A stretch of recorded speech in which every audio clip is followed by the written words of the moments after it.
Hello मेरे प्यारे बच्चों, कैसे हैं आप सभी। आई होप घर में होंगे, स्वस्थ होंगे। All of first I pray to God for your healthy life. बच्चों, आप देख रहे हैं TRPS online classes YouTube channel और सबसे पहले आप सभी का इस चैनल में स्वागत है। एजुकेशन से संबंधित इस चैनल में मैं अंजनी कुशवाहा आप सभी को वीडियोज़ के माध्यम से कक्षा 10 की गणित पढ़ा रहा हूँ। तो बच्चों, देरी ना करते हुए सेशन की शुरुआत करते हैं। आज के इस सेशन में हम आपको बहुपद से संबंधित सारे कॉन्सेप्ट बताएंगे और वो भी बहुत अच्छे से एग्जाम्पल के माध्यम से बताने की कोशिश करेंगे और आशा है कि आपके समझ में बिल्कुल आएगा। तो जिन टॉपिक्स की चर्चा करने वाले हैं, सबसे पहले उन टॉपिक्स को हम बताना चाह रहे हैं जो कि बहुपद से संबंधित हैं। तो ये वे टॉपिक्स हैं। पहला जिस टॉपिक की हम चर्चा करेंगे वो है चर। बहुत इम्पॉर्टेंट है बच्चों, आपको पता होनी चाहिए चर के बारे में। तो चर को इंग्लिश में बोलते हैं बच्चों वेरिएबल्स।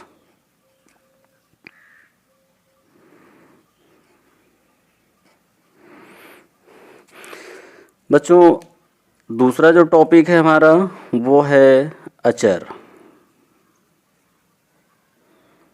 जिसको अंग्रेजी में बोलते हैं कॉन्स्टेंट्स।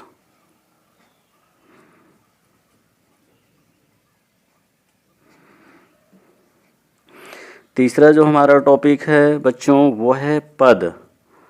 इसको जानना बहुत ज़रूरी है। इसको इंग्लिश में बोलते हैं टर्म्स।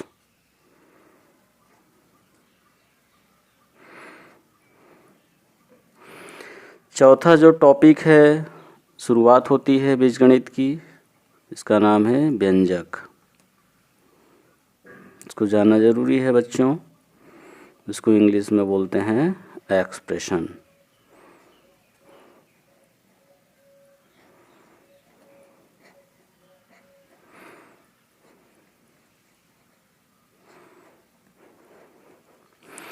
पांचवा जो टॉपिक है बच्चों, यहाँ से शुरुआत होती है बहुपद की।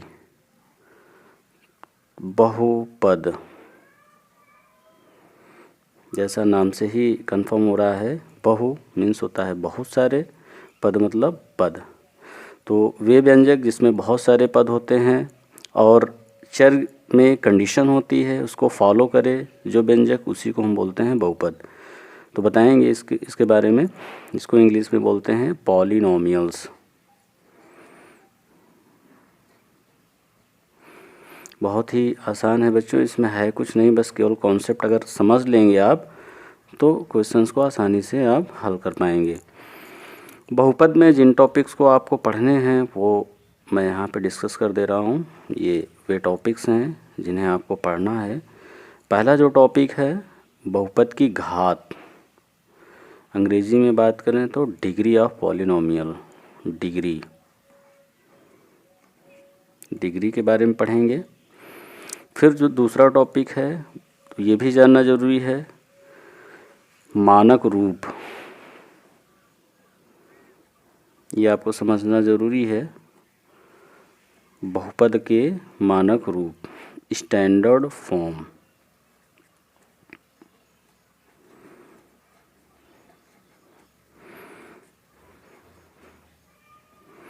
तो बच्चों इसको समझना ज़रूरी है।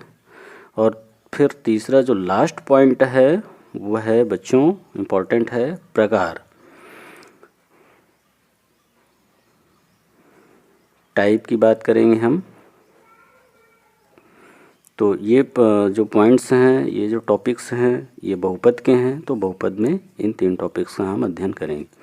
फिर प्रकार के बारे में आपको अच्छे से समझाएंगे। तो बच्चों शुरुआत करते हैं। ये थोड़ा सा हम बता चुके हैं आपको, फिर भी समझने के लिए हम यहाँ पे एक बार पुनः बता दे रहे हैं। तो बच्चों आपको बता दें सबसे पहले ये कि जो दूसरे अध्याय, दूसरा जिसका नाम है बहुपद, जिसकी हम बात कर रहे हैं, ये बीजगणित का एक चैप्टर है। और बीजगणित में बच्चों हम राशियों के बारे में अध्ययन करते हैं और संक्रियाओं के बारे में अध्ययन करते हैं। तो बच्चों बता दें कि संक्रियाएं 4 होती है, बता चुके हैं इसके बारे में विधिवत। अब राशियों के बारे में बताना चाहेंगे। राशियां भी 2 प्रकार की होती हैं, चर राशियां और अचर राशियां। तो बारी बारी समझने की आप कोशिश करें। तो चर राशियों के बारे में बताने जा रहे हैं बच्चों। तो चर राशियाँ यहाँ पे आप देख पा रहे हैं। तो चर वे राशियाँ जिनके मान गणित की प्रत्येक संक्रिया में अनिश्चित होते हैं चर राशियाँ कहलाती हैं। मतलब चर राशियाँ वे राशियाँ होती हैं जो अनिश्चित होती हैं, यानी कि बदलती रहती हैं। इन्हें अंग्रेजी वर्णमाला के अंतिम अक्षरों से व्यक्त करते हैं। यहाँ पे आप देख सकते हैं अंग्रेजी वर्णमाला के अंतिम के अक्षर, मतलब last X Y Z U V W R T theta आदि, इन अक्षरों से हम चरों को निरूपित करते हैं। अभी बच्चों केवल इतना समझते जाइए, आप समझ गए होंगे कि चर क्या होते हैं। चर वे राशियाँ होती हैं जो गणित की प्रत्येक संक्रिया में अनिश्चित होती हैं, यानी कि ये बदलती रहती हैं, ये स्थिर नहीं होती हैं। अब आगे हम बात करेंगे बच्चों अचर की। तो इसका अपोजिट, इसका उल्टा कर लें हम, वे राशियाँ जिनके मान गणित की प्रत्येक संक्रिया में निश्चित होते हैं, स्थिर होते हैं, यानी कि बदलते नहीं हैं, अचर राशियाँ कहलाती हैं। जैसे पाई की बात करें तो पाई एक अचर राशि है। 0 से 9 तक ये जो 10 अंक होते हैं ये सभी अचर राशियाँ होती हैं, अचर की कैटेगरी में आते हैं। माइनस अनंत से प्लस अनंत तक जितनी भी संख्याएं हैं, यानी कि सारी वास्तविक संख्याएं अचर की कैटेगरी में आती हैं। तो बच्चों ये समझ में आ गया होगा। कोई भी संख्या, अगर किसी भी संख्या की हम बात करें, जैसे अगर हम बात करें 35, तो ये क्या है, ये एक अचर राशि है। -5 की बात करें तो ये भी अचर है। 3/2 की बात करें तो ये भी अचर है। तो ये एक परिमेय संख्या है। अगर √5 की बात करें तो ये भी अचर राशि है। तो बच्चों समझ में आ गया होगा। चरों को हम X Y Z T theta इन सब से निरूपित करते हैं बच्चों ज़्यादातर। तो एग्जाम्पल के थ्रू भी बताएंगे हम, थोड़ा सा और समझ लीजिए इसमें बच्चों। यहाँ पे ये इम्पोर्टेंट पॉइंट है, कभी कभी आप देखते होंगे कि अंग्रेजी वर्णमाला के प्रारंभ के अक्षर जैसे A B C D E L M N आदि, इन अक्षरों को जो है कभी कभी अचर के रूप में प्रयोग करते हैं, इसलिए इन्हें हम क्या बोलते हैं, स्वेच्छाचर, यानी कि स्वेच्छा से हम इनका प्रयोग करते हैं। अचर के स्थान, अचर की तरह इनका प्रयोग हम स्वेच्छा से करते हैं, इसलिए इन्हें अचर की कैटेगरी में रखा गया है। थोड़ा सा आप ये समझने की कोशिश करिए कि ये जो अचर है स्वेच्छाचर, यदि किसी चर एक्स वाई के साथ प्रयोग में आए तब इन्हें स्वेच्छाचर के वर्ग में लिया जाता है। मतलब ये जब एक्स वाई के साथ आएंगे तभी ये स्वेच्छाचर की कैटेगरी में माने जाएंगे। अगर ये स्वतंत्रता पूर्वक कहीं पे आपको दिखाई देते हैं तब ये चर भी माने जाते हैं। तो यहाँ पे आप देख सकते हैं, जैसे एग्जाम्पल के थ्रू समझने की कोशिश करिए बच्चों। जैसे हम बात करें ax, आपने देखा होगा ax by + c = 0। तो यहाँ पे देखें आप, ये दो चरों वाला रैखिक समीकरण है। तो यहाँ पे आप देख पा रहे हैं x y ये क्या हैं, चर हैं। और हम बात करें a b और c की, तो ये क्या हैं बच्चों, ये हैं अचर। तो आप देख सकते हैं x और y के साथ ये a b आए हुए हैं, तो ये अचर हैं। कभी कभी बच्चों इस तरीके से हम जैसे लिख देते हैं 3a + 4b = 9, यानी कि 3a - 4b = 9। तो यहाँ पे देखिए ये स्वतंत्रता पूर्वक हैं, मतलब किसी चर के साथ नहीं है, तो इन्हें हम चर ही मानेंगे। यहाँ पे हम इन्हें क्या मानेंगे बच्चों, यहाँ पे इन्हें हम a और b को चर मानेंगे। अचर की कैटेगरी में आएंगे हमारे हैं 3, 4 और 9। 3, 4 और 9 क्या हैं, यहाँ पे अचर हैं बच्चों। तो समझ में आ रहा होगा, 3, 4 और 9 अचर हैं, a और b चर हैं। तो समझ में आ गया होगा। और एग्जाम्पल के थ्रू हम समझाने की कोशिश कर रहे हैं। अब चर और अचर को उदाहरण की सहायता से समझने का प्रयास करिए बच्चों। आप देख रहे हैं यहाँ पे आयत के परिमाप का फार्मूला आप लोग जानते होंगे, 2 लंबाई धन चौड़ाई। लंबाई को हमने माना है x, चौड़ाई को मान लिया है y। तो इसमें आप देखेंगे x तथा y चर राशियां हैं। क्यों चर राशियां हैं? क्योंकि अलग अलग आयत के लिए ये x और y के मान अलग अलग होंगे। अलग अलग आयत के लिए इनके मान अलग अलग होंगे। जबकि जो 2 है वो एक अचर राशि है। 2 क्या है? एक अचर राशि है। किसी भी आयत के लिए इसका मान निश्चित रहेगा। कोई भी आयत हो, कितना भी छोटा बड़ा हो, तो उसमें 2, जैसे आप बात करें हम यहाँ पे ये एक आयत है, ये दूसरा आयत है, कई आयत लें तो सब में क्या बदलेंगे? तो इनके परिमाप की बात करें तो परिमाप के लिए जो फार्मूला होता है, परिमाप के लिए जो फार्मूला होता है वो होता है 2 लंबाई धन चौड़ाई। लंबाई को x मान लेते हैं और चौड़ाई को y। तो इस आयत के लिए ये जो आयत है इसकी लंबाई और चौड़ाई अलग है, अलग अलग हैं। इसकी लंबाई चौड़ाई इससे भिन्न है, इसकी लंबाई चौड़ाई इससे सभी से भिन्न है। तो इसमें बदलता क्या है? लंबाई और चौड़ाई क्या है? ये बदलते रहते हैं। इसलिए यहाँ पे x और y को हम क्या कहेंगे? चर कहेंगे। 2 की जो सभी आयतों के लिए ये स्थिर है, नियत है, निश्चित है, इसलिए हम 2 को अचर की कैटेगरी में रखते हैं। तो बच्चों यहाँ पे समझ में आ गया होगा, आशा करते हैं। और आप आगे देखिए, एनपी का मतलब आपको बता दें बच्चों। एनपी का मतलब नोट पॉइंट यहाँ पे आप देख सकते हैं। बीजगणित में राशियों और संख्याओं के बीच संक्रियाओं का अध्ययन करते हैं।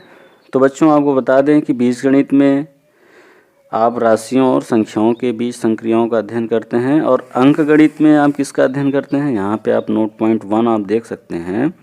संख्याओं में जोड़ घटाना गुणा भाग की संक्रिया को आप सभी जानते हैं।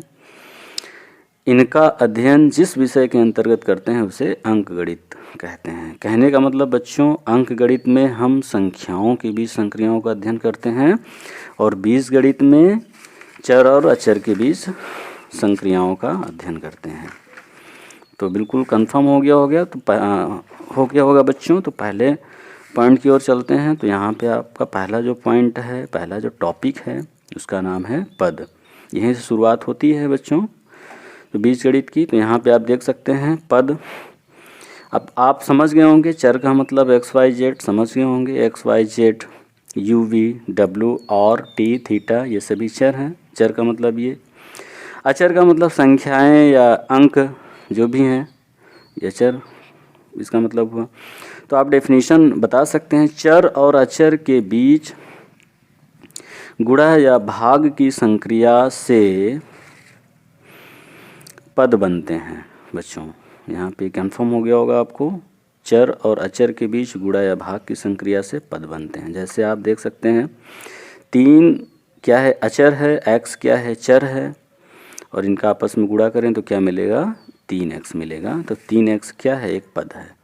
यहाँ पे आप इसको क्या बोल सकते हैं? एक पद बोल सकते हैं। 2x और 3x यानी कि पदों का आपस में गुणा करें तो भी यहाँ पे पद ही मिलेगा। गुणा इस तरीके से होता है कि अचर जो हैं 2 और 3 का गुणा 6 हो जाएगा, और चर जो हैं x और x का जब गुणा करते हैं तो घातें आपस में जुड़ जाती हैं, तो x² यानी कि 6x²। तो ये भी एक पद ही है। अब बच्चों हम बात करने वाले हैं व्यंजक की। तो आप यहाँ पे देख सकते हैं व्यंजक के बारे में, बहुत अच्छे से समझ में आ जाएगा आपको। तो व्यंजक एक्सप्रेशंस की बात करने जा रहे हैं बच्चों। 2 या 2 से अधिक पदों के योग या अंतर की संक्रिया से व्यंजक बनते हैं। तो बच्चों यहाँ पे 2 या 2 से अधिक पद, तो अब बात करें जैसे 3x² एक पद है, और दूसरा पद अगर बात करें 8x, तीसरा पद की बात करें तो 9, और तीनों में योग या अंतर की संक्रिया हो तो इससे जो बनता है उसी को हम क्या बोलते हैं? व्यंजक बोलते हैं। तो ये हमारा पूरा का पूरा क्या कहलाता है? व्यंजक कहलाता है। इसमें कितने पद हैं? ये एक पद, ये दूसरा पद, ये तीसरा पद, यानी कि 3 पद इसमें हैं बच्चों। तो व्यंजक के बारे में समझ गए होंगे। अब देखें, अगर एक पद लें, जैसे 3x², ये एक पद है, इस व्यंजक का एक पद है। इस व्यंजक को बीजीय व्यंजक भी कहते हैं बच्चों। तो इसका हम एक पद ले रहे हैं 3x²। इसमें आप देख सकते हैं कि x² में, यानी कि x इसमें क्या है, x क्या है, चर है बच्चों। ये जो घात है चर की, इसे बोलते हैं घातांक। तो घातांक जो है वो अचर है, इसे बोलते हैं बच्चों गुणांक। जिससे गुणा है उसको बोलते हैं गुणांक, जो घात पे है उसको बोलते हैं घातांक। और अगर कुछ भी नहीं है तो समझ लीजिए यहाँ पे जो भाग वाला, जिससे भाग इसमें है, वो एक है। यानी कि भागांक की बात करें, भागांक की बात करें तो वो एक है।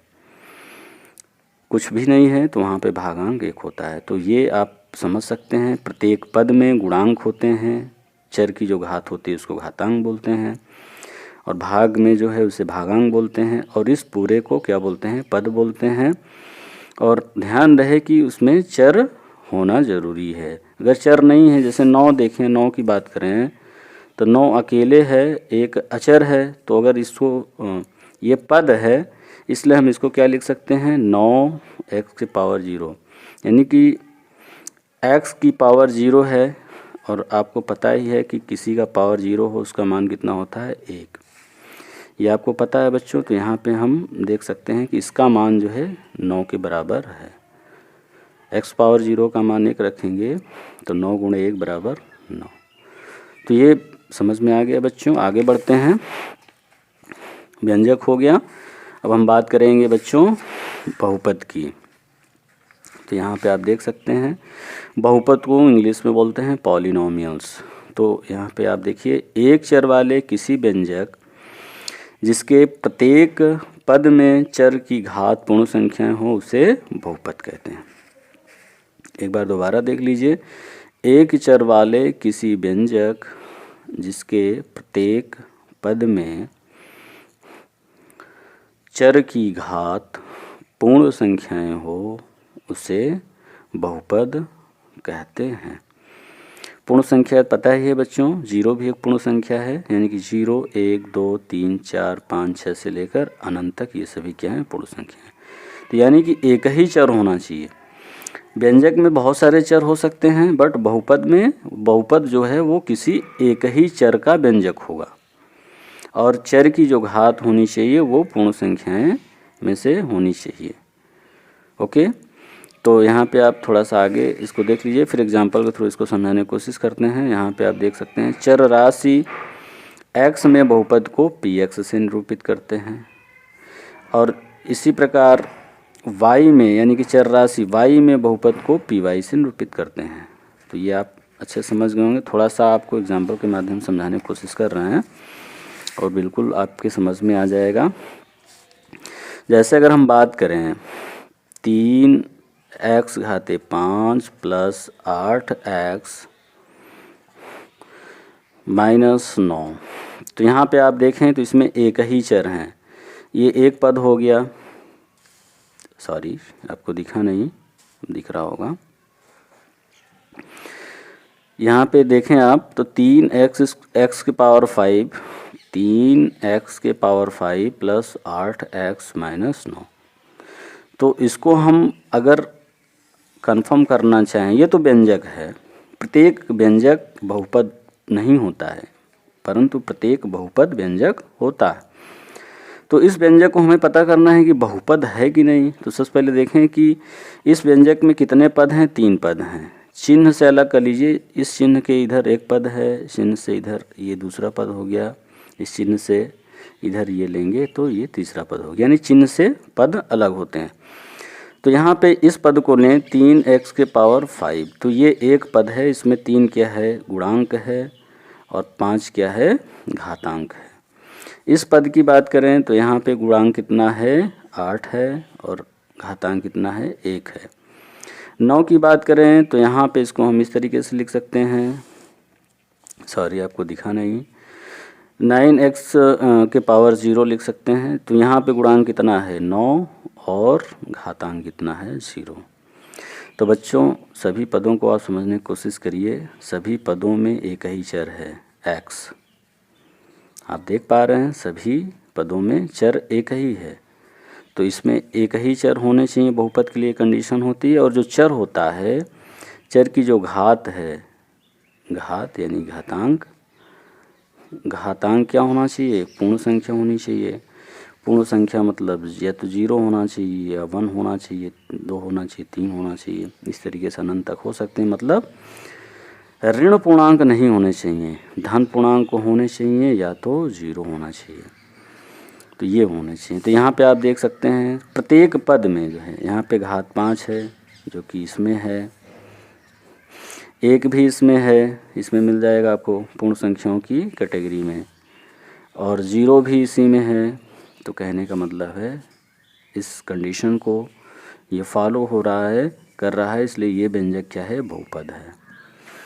2 कंडीशन को आपको चेक करना है, एक चर में होना चाहिए, एक ही चर होने चाहिए सभी पदों में, एक ही चर होने चाहिए, पहली कंडीशन। और दूसरी जो कंडीशन है वो क्या होना चाहिए? जो चर की घात आप देखेंगे, क्या देखेंगे आप? चर की घात देखेंगे आप। चर की घात क्या होनी चाहिए? ये मतलब 0, 1, 2, 3 से लेकर अनंत तक, यानी कि पूर्ण संख्या होनी चाहिए। ऋण पूर्णांक नहीं होना चाहिए, यानी कि ऋणात्मक संख्या नहीं होनी चाहिए। जैसे ऋण 5 नहीं होना चाहिए, ऋण 5 नहीं होना चाहिए घातांक, ऋण 2 नहीं होना चाहिए, है ना बच्चों? समझ में आ रहा होगा। जैसे अगर हम बात करें x धन 1/x बराबर नहीं होना चाहिए बच्चों, नहीं तो वो समीकरण हो जाएगा, +8 आप बोल सकते हैं यहाँ पे। तो इसको देख के हमें बताना हो तो इसे हम व्यंजक बोल सकते हैं, बिल्कुल व्यंजक है। अब चेक करना है कि क्या ये व्यंजक